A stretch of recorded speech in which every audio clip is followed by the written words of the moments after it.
Donc, ni par puissance, ni par force, mais par mon esprit. Vous savez, si cette réforme-là se fait dans nos vies, elle va se faire tranquillement dans l'Église et ça va se faire aussi dans notre société. Amen. Il va y avoir un impact. Un impact là où on travaille, chez nos voisins. Jean me racontait qu'il a appelé ses voisins pour leur souhaiter bonne année. Bonne idée. Très bonne idée. Il y en a qui étaient vraiment étonnés de ça. Donc, Christ formé en nous va nous transformer, nous, mais va transformer aussi les gens autour de nous pour éventuellement même transformer notre société. Amen. Pour participer à ce mouvement sans précédent de Dieu, nous devons nous aligner sur la plénitude et la direction de son Esprit Saint. Ce matin, on a parlé beaucoup de l'Esprit Saint, c'est pas pour rien. J'en suis absolument certain. Cet Esprit Saint qui reposait sur Jésus et qui vit à l'intérieur de tout croyant qui est rempli de l'Esprit. Donc, le terme, parce que j'ai cherché en face de Dieu, j'ai dit, Seigneur, c'est quoi la vision que tu nous donnes pour l'année qui s'en vient? Amen. Ça fait que le terme, c'est, voici la parole que l'Éternel adresse à Cathy, à Nathalie, à Léon, bon, ainsi de suite. Là. Je vous n'aimerai pas toutes, là, mais tu mets ton nom, là. OK? Et tu accueilles cette parole-là. Ce n'est ni par la puissance, ni par la force, mais par mon esprit, dit l'Éternel, le maître de l'univers. Le maître de l'univers. Zacharie 4,6. Fait que si on reprend ce chapitre-là, le chapitre de Zacharie 4. Donc, premièrement, Zacharie était un prophète, un des petits prophètes, OK? Et qui, lui, était revenu de Babylone, dans le fond, il était expatrié, là. Il y a un mot pour ça, puis il m'échappe, là. Et il revenait à Jérusalem pour reconstruire le temple et la ville. Et la ville était délabrée, il n'y avait plus rien, tout avait été détruit. Il n'y avait plus rien en place. Alors, on va regarder un petit peu comment est-ce que Dieu parle à Zacharie. On va commencer, on va regarder le chapitre 4. Seigneur, merci de ce que tu conduis toutes choses et je veux que ce soit toi ce matin, encore plus toi. Alors, je m'efface et que, Seigneur, toutes les paroles qui sortent de ma bouche puissent être vraiment inspirées de toi et de ton esprit. Amen. Et l'ange qui parlait avec moi me réveilla de nouveau comme un homme qu'on réveille de son sommeil. Il me dit, que vois-tu? Et je dis, voici un candélabre. C'est quoi ça? Y a-t-il quelqu'un qui sait c'est quoi un candélabre? Oui. Oui, hein? Oui. C'est quoi, Enoch? C'est une sorte d'arbre. Au fait, le candélabre est un chandelier. C'est une plante plus avec comme des petits piquants. OK. Bon, probablement qu'il y a un arbre qui s'appelle candélabre, je ne savais même pas. Mais ici, c'est le chandelier à 7 branches. OK? Ici, c'est vraiment ce qu'on appelle le menorah. Amen? Donc, c'est vraiment le chandelier qui est tout en or, avec son bassin à son sommet, muni de 7 lampes avec 7 conduits pour chacune des lampes qui sont à son sommet. Fait que, écoutez, on va revenir plus tard sur la signification des 7 conduits. OK? On va avoir un autre prêche là-dessus. Parce qu'il y a tellement d'informations ici. Mais pour le moment, on va s'en tenir un petit peu plus. Qu'est-ce que c'est ça, ce fameux chandelier-là? C'est quoi sa signification? Alors, la construction ou la fabrication du menorah est prescrite dans le livre d'Exode. Donc, ça vient de Dieu. C'est Dieu qui a montré comment fabriquer le menorah ou le candélabre qu'on appelle dans Exode, les chapitres 25 et verset 31. Et vous verrez que dans comment on dit ça, Israël, chaque ville a un signe, là. Comment on appelle ça? Les armoiries. Les armoiries, oui. Ouais, ouais. L'armoirie d'Israël comprend un menorah avec 2 branches d'olivier de chaque côté. C'est quand même intéressant, ça. Amen. Donc, c'est devenu vraiment, le menorah, un objet qui est vraiment important dans le culte du peuple de Dieu, d'Israël, et qui était présent dans le tabernacle, et plus tard dans le temple de Jérusalem. Bon, c'est quoi la différence entre le tabernacle et le temple? Le tabernacle est une tente qui, lorsque les Hébreux étaient en exode, lorsqu'ils voyageaient, bien, ils montaient la tente chaque fois qu'ils s'arrêtaient.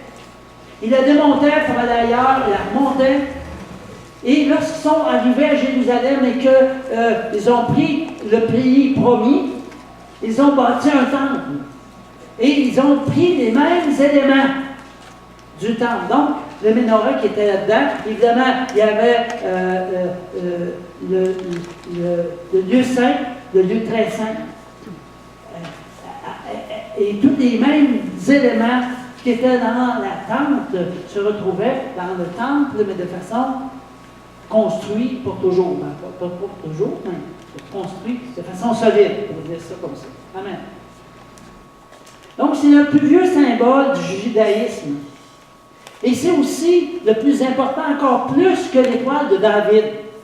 Vous allez voir où j'en viens, là, soyez patients un petit peu, là. On va comprendre comment Dieu nous dirige dans un chemin vraiment précis. Donc, on retrouve le menorah reproduit dans énormément de synagogues. Et puis, dans plusieurs vieilles synagogues. En 1949, la menorah forme donc les armoiries de l'État d'Israël, comme j'ai dit tout à l'heure. Donc, le terme candélabre explique mieux que celui de chandelier tout le système de lampe. Il y avait tout un système de lampe. Je ne veux pas commencer à vraiment décrire le détail de tout ça aujourd'hui, mais peut-être qu'à un moment donné, on pourra prendre le temps. Donc, il y avait un bassin, un réservoir d'huile en forme de boule qui était placé au sommet du candélabre. Ici, on ne le voit pas, là. On va le voir un peu plus tard dans d'autres diapos. Le mot menorah provient du préfixe mé, indiquant la provenance d'une chose, associée à la racine hébraïque noura. Moi, je connais bien Noura, que vous connaissez aussi, Noura. Alors, j'ai trouvé ça intéressant. C'est la première fois que je faisais le lien entre le menorah et Noura. Le nom qu'on peut donner, qui est un nom peut-être qu'on trouve plus facilement en Afrique qu'ailleurs, mais... Alors, c'est très intéressant de voir Noura, qui veut dire flamme au féminin. Donc, menorah signifie de la flamme, qui provient de la flamme. Cette flamme n'est nulle autre que le Shekinah. C'est quoi ça, le Shekinah? C'est pas rien que shaker. Mais le Shekinah, c'est vraiment la présence manifeste de Dieu. Amen. Alors ça, là, c'est merveilleux. Je vous invite à aspirer à la Shekinah de Dieu. Et souvent, quand on parle en langue, c'est là qu'on reçoit ça. Fait que je vous invite à vraiment demander à Dieu de recevoir ce baptême du Saint-Esprit. Donc, cherchons sa présence. Soyons ouverts. Que tous ces dons puissent nous permettre d'être de plus en plus une lumière dans ce monde. Qu'on puisse être de plus en plus remplis de lui en ayant des paroles de sagesse, des paroles de connaissance, des paroles prophétiques qui sont les expressions du Saint-Esprit. Amen. Amen. C'est vraiment important qu'on embarque là-dedans de plus en plus. Et ça, si tu vas embarquer là-dedans, c'est que tu vas prendre de plus en plus de temps dans la présence de Dieu. Tes pensées, là, vont être tournées tellement vers Dieu, il n'y a presque plus de place pour d'autres choses. Et là, tu te regardes. Dur peut-être à croire, on dit. C'est vrai. Amen. OK, on continue. Et deux oliviers le dominent, l'un à droite du bassin, l'autre à gauche.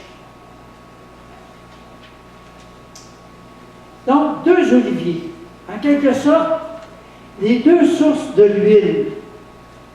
Ici, on voit là, les deux oliviers qui déversent dans le plat central, qui donne l'huile à tout le candélabre qui est le menorah, et qui donc donne la lumière.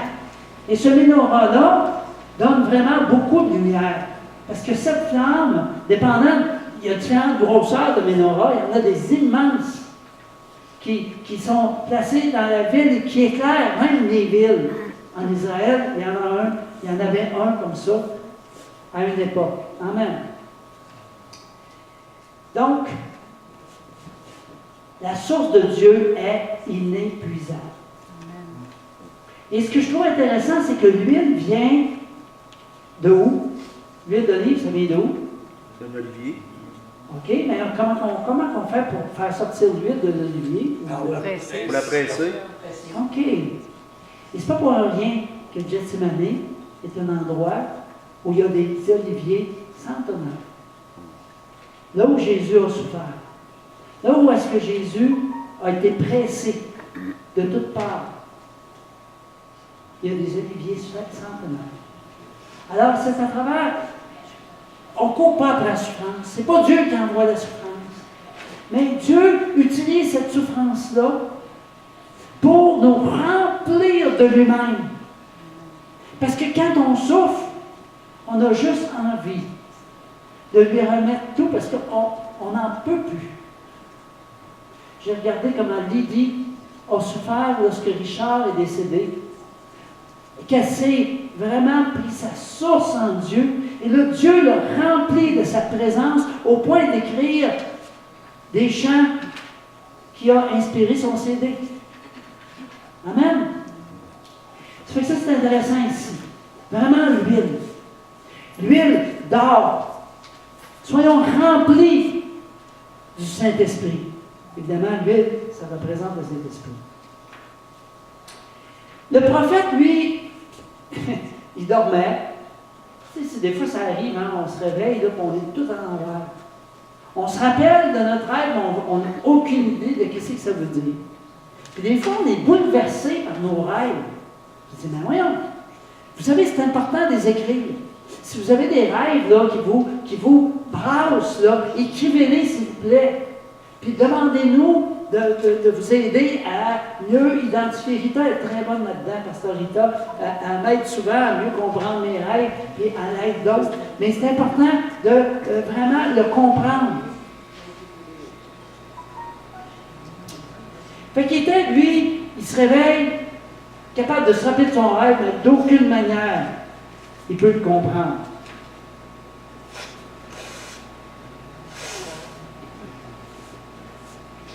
Et je repris et je dis à l'ange qui parlait avec moi, qu'est-ce que ces choses, mon Seigneur? Je trouve ça intéressant ici, il pose des questions. Tu sais, des fois, tu fais un rêve, là, tu peux demander à Dieu. Premièrement, tu demandes à Dieu. Après ça, tu peux venir vers nous autres. On peut peut-être participer à mieux comprendre. Et verset 5 dit, et l'ange qui parlait avec moi me répondit et me dit, ne sais-tu pas ce que sont ces choses? Je répondis, non, mon Seigneur. Ah bon?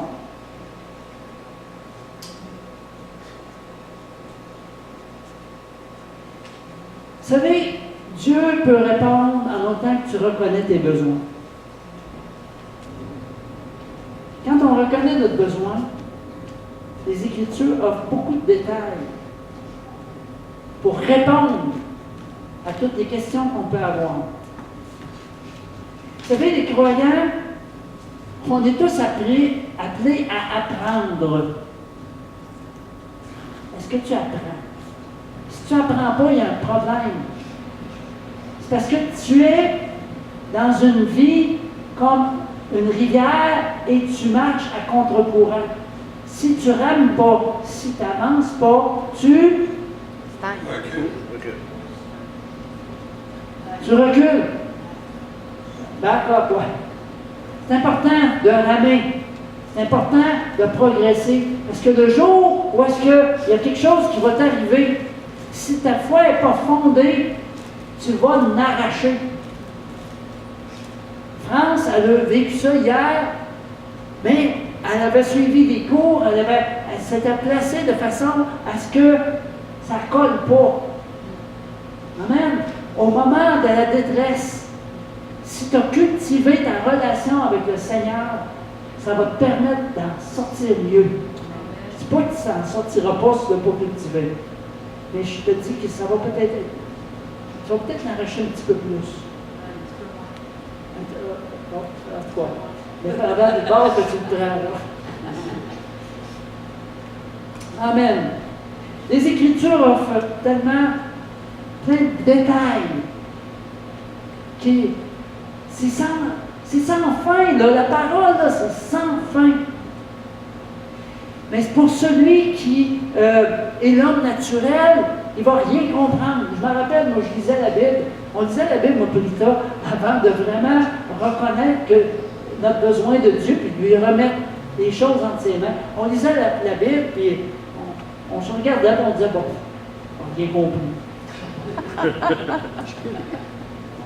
On mettait ça sur la table, puis on disait, ben bonjour, il y a quelqu'un qui est venu cogner à notre porte, et là, il nous a présenté le salut, puis il nous a demandé, si tu meurs demain, t'es-tu sûr de t'en aller au ciel?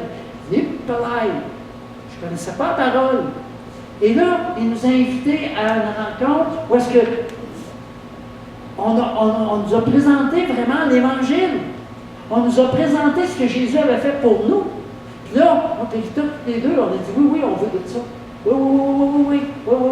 Puis après ça, la parole, on aurait dit que, pop, elle prenait toute une luminosité. C'est comme si on lisait dans le noir total, puis que là, on s'est mis à lire avec une lumière sur la parole. Wow! Ça lit pas mal mieux avec la lumière. Ça c'est pas mal mieux. Ça met toute une lumière dedans, là. On a trouvé ça en lumière. Donc, pour saisir le sens caché de la parole, il faut l'Esprit de Dieu. Et quand on accepte le Seigneur, tu reçois l'Esprit de Dieu. Maintenant, la plénitude du Saint-Esprit, c'est à travers le baptême du Saint-Esprit. Ça, c'est encore mieux. Je suis béni que tout le monde ici ont reçu l'Esprit lorsqu'ils ont reconnu leur besoin de Dieu. Mais je vous invite à aller encore plus loin. Amen. Il faut connaître Christ, qui est la clé même de la parole. Christ est la clé. Et un autre clé, c'est important, c'est le pardon. Connaître Christ. Vous savez, je suis toujours surpris qu'on offre des cours, puis il n'y a presque personne qui vient au cours. Je suis content d'avoir un bon groupe. Alléluia. Il devrait y avoir des cours, là, sans cesse. Puis il devrait y en avoir plusieurs à différents endroits. Je rêve de ce temps-là qui s'en vient. Je le déclare. Amen. Verset 6. Il me répondit et me parla, disant, voici la parole que l'Éternel adresse à Zorobabel. Il y a un beau nom, hein? Zorobabel. Ni par l'armée. Parce que dans le fond, lui, là, il voyait un peu la solution dans une armée.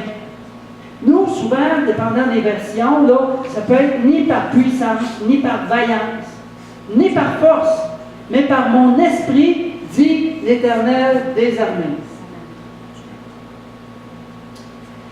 Écoutez, devant la situation où la ville de Jérusalem était qu'un tas de débris, et pour les Hébreux, Jérusalem était l'endroit où il y avait le temple. Quand ils n'ont plus de temple, là, ça ne va pas bien à la shop.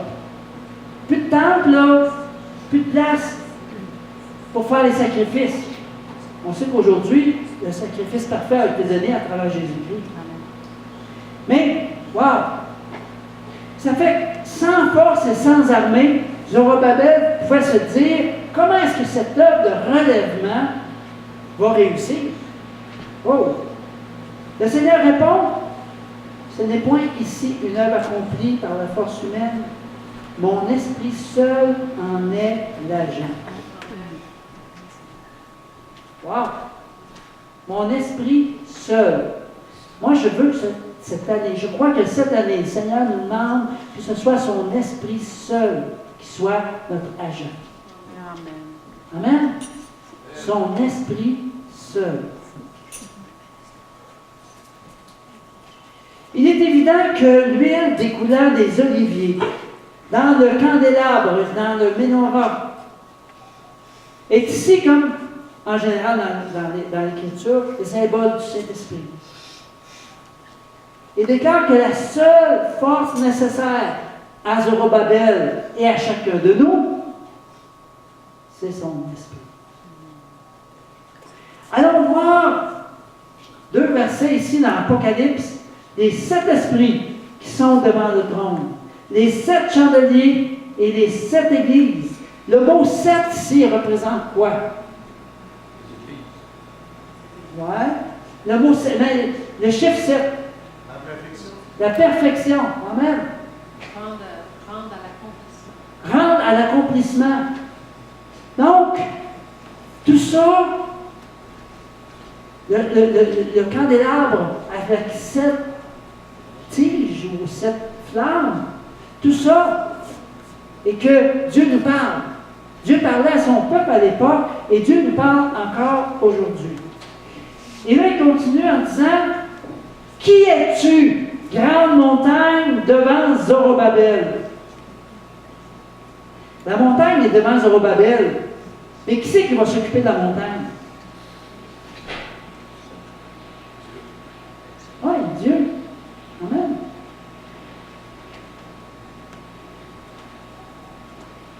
Plus rien qu'une plaine, et il élèvera la pierre au sommet des acclamations.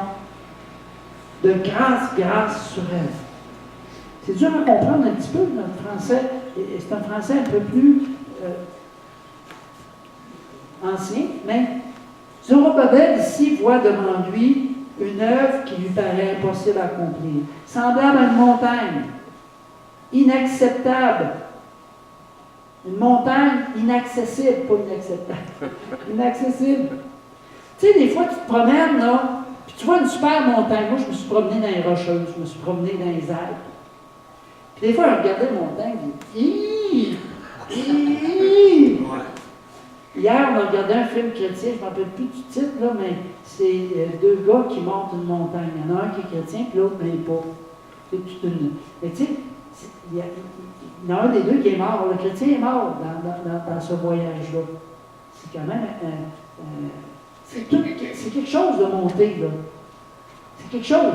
Alors, des fois, ça nous paraît inaccessible comme une haute montagne dans les Alpes ou dans les Rocheuses.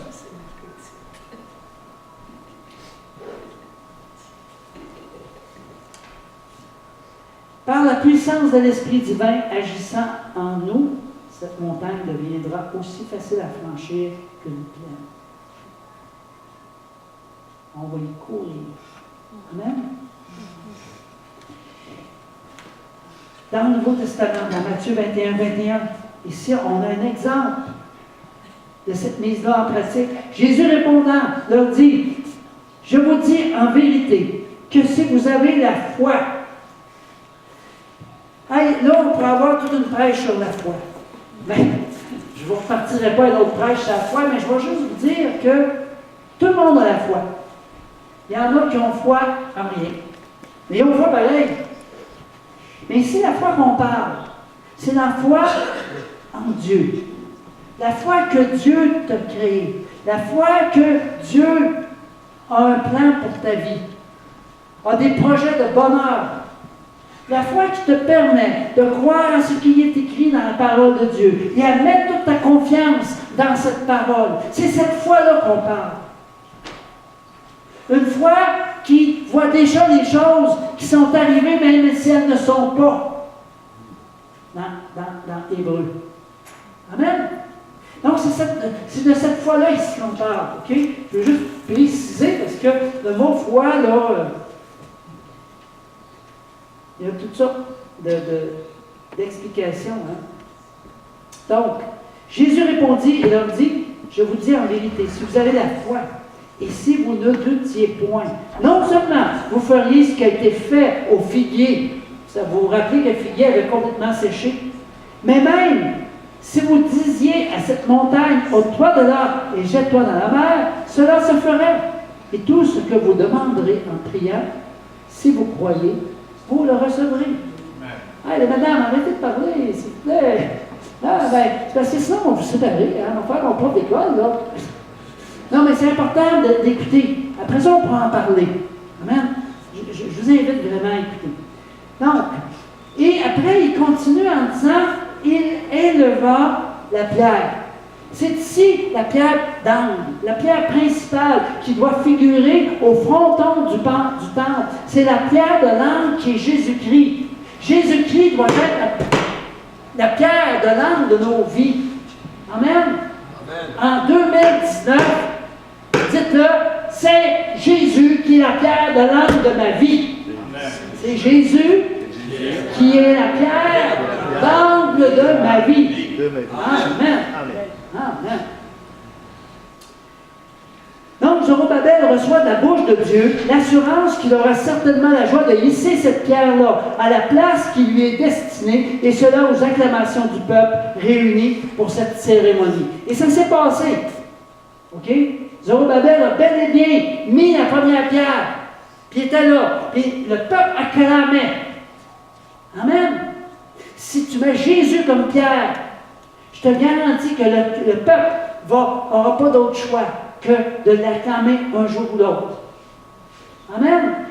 Continue à être cet exemple-là, à tous les jours, et à mettre Jésus comme pierre d'angle de ta vie. Puis les gens autour de toi vont venir à lui. Amen. Grâce sur elle. Littéralement, grâce à elle, la pierre, à Jésus. Amen. Grâce à Jésus. Le peuple sent bien, après les catastrophes passées, que cet édifice ne sera durable qu'autant que la faveur de Dieu reposera sur lui. Et sans Jésus, on fait face à beaucoup de choses. Mais avec le Seigneur, avec Dieu, je ferai des exploits. Et la parole de l'Éternel me fait adresser encore dans ces mots. Les mains de Zorobabel ont posé les fondements de cette maison, et ses mains l'achèveront. Et tu connaîtras que l'Éternel des armées m'a envoyé vers vous. Car qui dédaignerait le temps des petites choses? Ils se sont réjouis en voyant le fil à plomb dans la main de Zorobabel. C'est sept-là les yeux de l'Éternel, eux qui parcourent toute la terre. Donc, on va y aller portion par portion. Qui dédaignerait? Ce n'était pas seulement pour la construction du temple, c'était pour toute l'œuvre de restauration d'Israël que Zorobabel avait besoin d'apprendre à contempler sans découragement le temps des petites choses, des réformes. Il y a des petites choses qui commencent dans ta vie. OK? Continue à te confier en Dieu. Il y a des petites choses qui commencent à apparaître dans ton couple. Continue à faire confiance à Dieu. Il y a des petites choses qui commencent à apparaître dans ton travail. Continue à faire confiance à Dieu. Il y a des petites choses qui commencent à apparaître dans ton église. Redouble l'effort. Pas normal que toutes ces chaises-là soient pilées. Je le dis souvent. Hein? Pas normal. Amen. Il va manquer de place ici. Amen. Ce jour viendra. Et ce jour viendra. Amen. Ils se sont réjouis, justement. On continue. Quel motif pour Zorobabel de se réjouir du spectacle qu'il a sous les yeux? Un tas de débris. Des fois, je prie pour l'Église. C'est un petit peu ça que je vois. Je me dis, aïe, aïe, aïe. Il me semble, il y a tellement de personnes qui ont entendu parler du Seigneur dans la région. Donc, au lieu de s'en attrister comme il le faisait sans doute, que la pensée surprenante qu'il y a de la joie jusque dans le cœur de l'Éternel en contemplant le petit début, le petit commencement. Vous savez, c'est facile de se décourager, c'est facile de regarder à ce qu'il n'y a pas. Mais si le Seigneur nous appelle à regarder de ce que nous avons, de ce qu'il a déjà déposé en nous. Amen. Persévérons, encourageons-nous de plus en plus, en plus, en plus, en plus. Et qu'on a de la misère à s'encourager les uns les autres. La minute que quelqu'un fait une petite affaire de travail et qu'on a le doigt, l'index rapide à... Mais n'oublions pas que quand on pointe du doigt comme ça, il y en a 3 autres qui pointent où? Mais il y a le pouce qui devrait nous ramener à Dieu. Alléluia. Amen. OK, donc le fil à plomb, lui, c'est un outil qui permettait à mesurer, pour bâtir le temple. Donc, on continue au verset 11. Et je répondis, et je lui dis, qu'est-ce que ces 2 oliviers à la droite du candélabre et à sa gauche? Et je repris la parole et lui dis, qu'est-ce que ces 2 grappes d'olivier auprès des 2 entonnoirs d'or, desquels l'or découle? Et il me parla disant, ne sais-tu pas ce que c'est? Et je dis, non, mon Seigneur.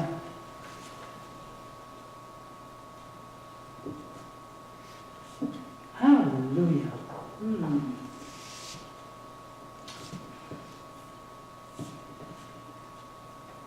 Il me semble qu'il manque un petit bout ici. 13, non, 14, un petit peu. C'est ça.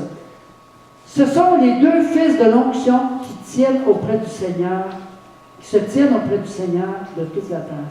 Ils se tiennent auprès du Seigneur pour recevoir les ordres qu'ils doivent exécuter. Donc, les 2 fils de l'onction. C'est quand même spécial ici. Les 2 fils de l'onction. Ce sont les 2 charges du sacerdoce et de la royauté. Vous savez que dans le temps, il y avait des rois et il y avait le sacerdoce qui était les prêtres, les sacrificateurs, etc. Et aujourd'hui, en Jésus-Christ, nous sommes des prêtres rois et reines.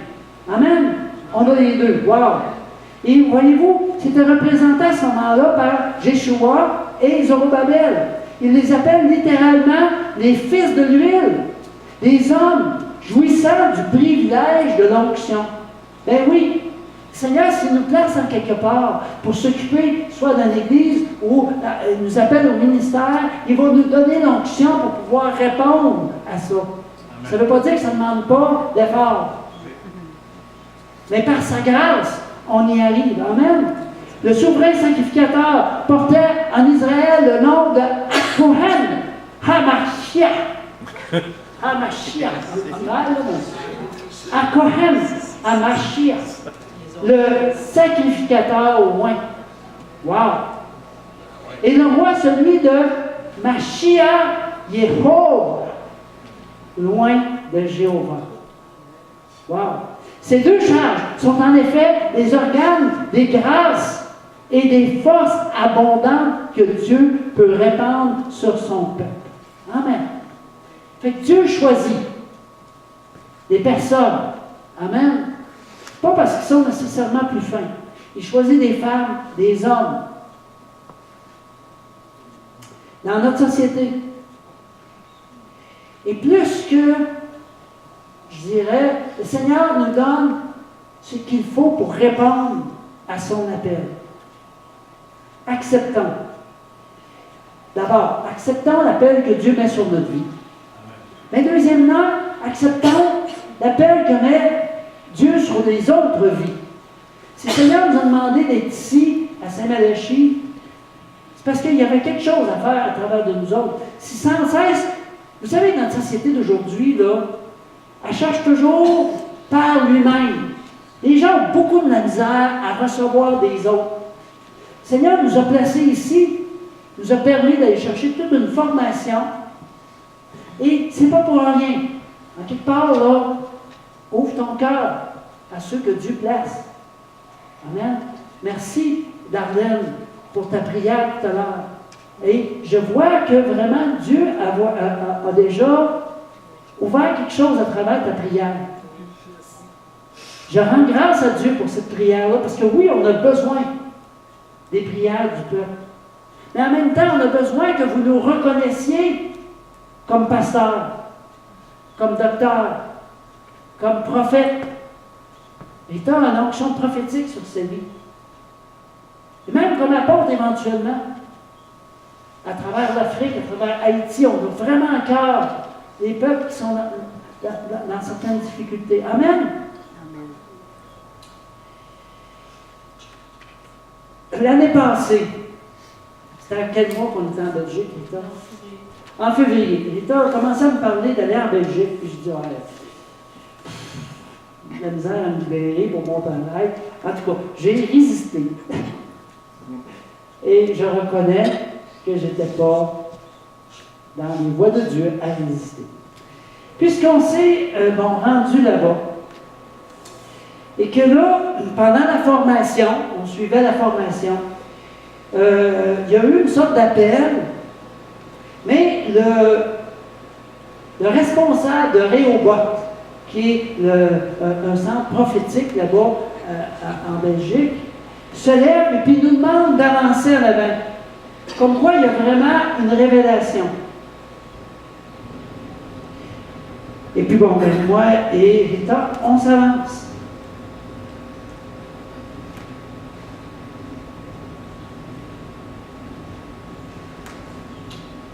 Je vais continuer juste un petit peu plus tard dans mon histoire. Je veux juste en revenir là-dessus ici. C'est quand même important. Je voudrais juste peut-être encore reprendre un tout petit peu l'explication de ce. Donc, on se souvient que le pasteur là-bas, le prophète là-bas, nous a demandé de nous avancer. OK? On est rendu là. Donc, les 7 lampes du chandelier. Moi, je pense que nous sommes appelés à être des branches de ce chandelier. Chacun d'entre nous. Amen? Plus qu'on va être de branches qui vont porter la lumière, qui va laisser l'huile couler par nos tuyaux. C'est drôle à dire, mais plus qu'on va faire de la lumière dans ce monde des ténèbres. Amen?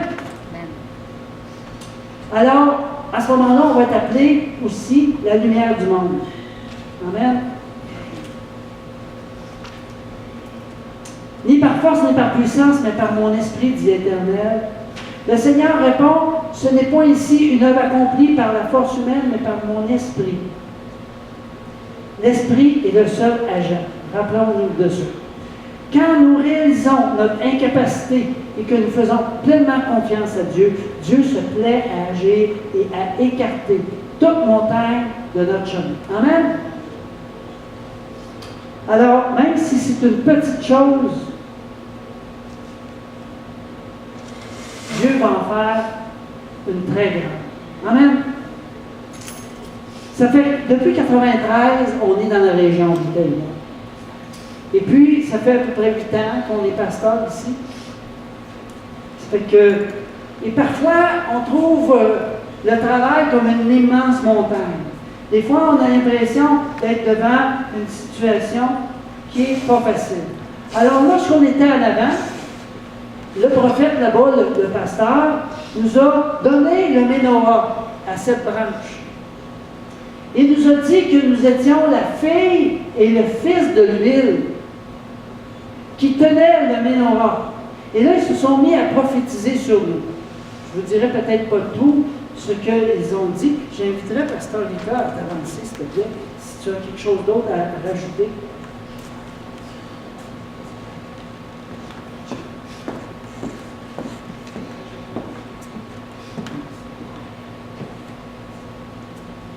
Et c'est là que, cherchant la face de Dieu pour la vision pour cette année, le Seigneur m'a emmené dans Zacharie 4 et m'a rappelé ce que nous avions vécu là-bas.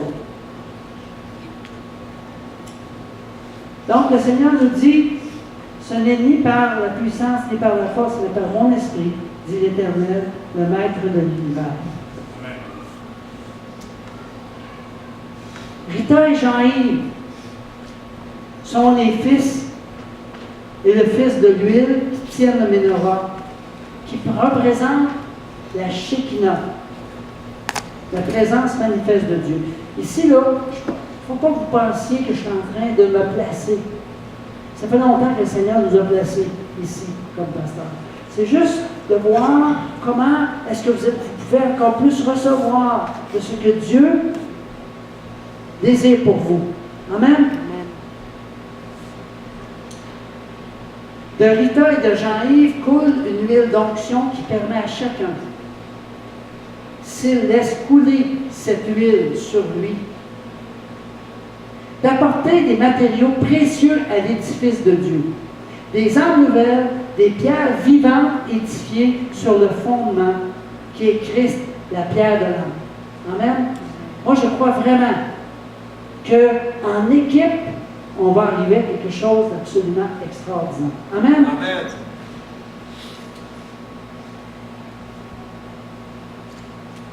Qui es-tu, grande montagne?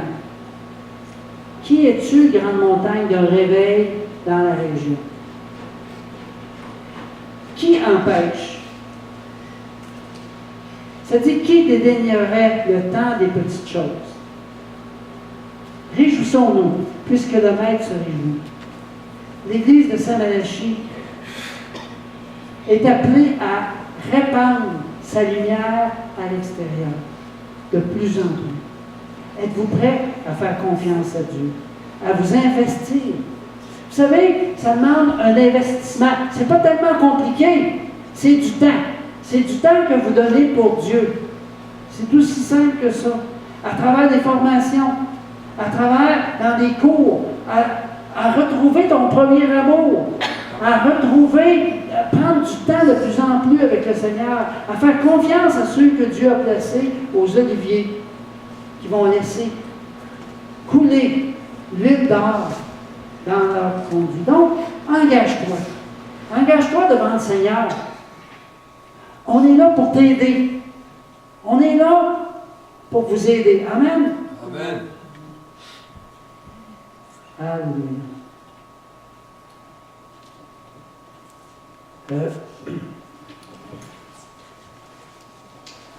Donc, ne négligeons pas les petits commencements.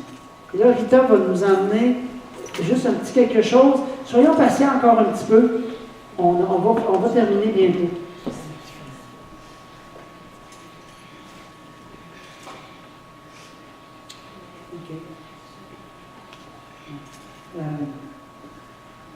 OK. Au fait, ce que je voudrais que vous remplissiez, dans la feuille, est-ce que tout le monde a reçu sa feuille? Ceux qui n'ont pas, là, juste levez la main. J'en ai ici, Jean. Tout le monde là? Je vous invite à remplir la partie du bas. Il y a Rita qui va donner un cours qui s'appelle Libérer les influences générationnelles. Probablement que ça va être les samedis soirs. Parce qu'elle a vérifié avec certaines personnes qui avaient de l'intérêt. C'est, je pense que c'est une partie du cours que tu avais déjà donné. Puis on a commencé le cours « Je suis deuxième ». « Je suis deuxième » là, nous amène à être des témoignages auprès des autres. OK, le but, là, c'est de mieux comprendre. C'est une formation de disciples pour mieux comprendre qui nous sommes en Jésus et commencer à donner notre témoignage autour de nous. Amen. Fait que ça, je suis deuxième, tout le monde devrait passer à travers tout ça. On a un petit groupe ici qui a commencé. Si on avait le temps, on pourrait témoigner de ce qu'on vit, mais c'est vraiment intense, c'est vraiment bon, c'est vraiment sous forme d'animation. Ça fait que écrivez votre nom avec le jour ou l'heure que vous êtes disponible pour les deux formations aussi en bas. La semaine prochaine, on va en parler un peu plus. Amen.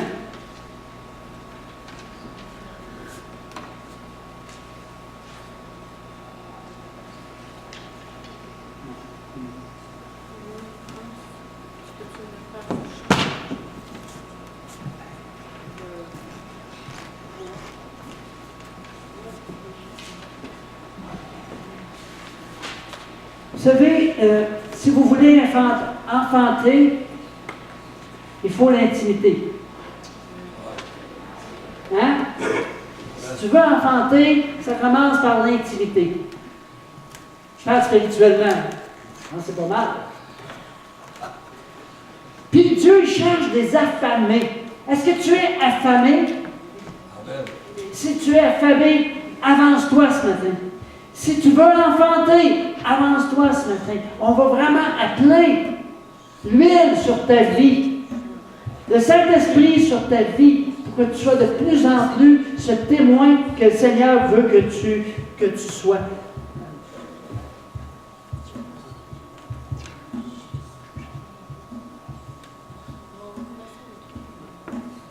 On va commencer avec ça, puis après, Enoch, tu vas t'avancer. Alors, je vous invite à vous avancer, et à la toute fin, on va finir avec le chant d'Enoch. En même temps, c'est une prière pour vous bénir pour l'année qui vient. Fait que peut-être ce matin, tu te dis, je ne le sens pas, je ne le vois pas, mais c'est simplement une prière aussi pour vous bénir en ce début d'année.